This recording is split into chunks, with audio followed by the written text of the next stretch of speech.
have never liked you. And you're a woman. And it's made you into this way where you don't understand why people are that way. Like, you've always been somebody that was happy for people. You've always been that person. Now, I can relate to this, and it's not like that anymore, but it used to be that way for me. Now, can I tell you something? I should be personal. So when I was younger and I was modeling, there's something that you learn when you model. It's that you may be the one for the job that day, and the next day, you may not be.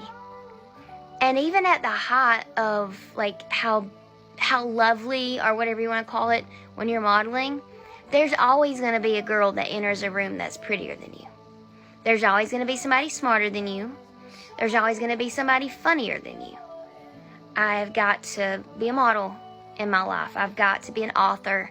I'm a funny person. I've got to be a voice actor. I'm a journalist outside of ministry. But there's always going to be a better journalist. As well as I write, there's always going to be a better author. And as funny as I may be at my silliest, there's always going to be somebody funnier. And if I look pretty one day, there's always going to be a girl that's prettier. Even if I walk in a room and I happen to be the prettiest in that room, maybe not to me, but whatever it is, there's always going to be somebody that's prettier than me in another room. There's always going to be somebody who teaches better than me, who prophesies better than me. There's always going to be somebody that does something better than you. And that's okay, and you know that. But I need you to understand that the women that were in your life up until this point that God's brought you to. I was playing a game with Jackson tonight, and it's the anagrams on iPhone, right? And there was the word hers and heirs. Well, you've always had a different about you, and that's what makes you different. Is that even though you're her, you're her.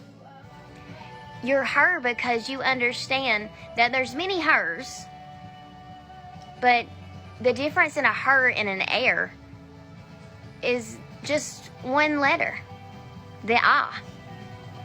And if you know that you're an heir in God's kingdom, then you know you don't got to be the prettiest. You know somebody can super exceed you. You know that that's fine, because they'll never be you and you'll never be them, and that's okay, because there's something in you that nobody else has either. There's going to be a day that you're the prettiest girl in the room. You're the smartest in the room, the funniest, most annoyed in the room. But that's not always going to be true in every room. And that's okay. Don't worry about who doesn't like you. Focus on being the heir that you are.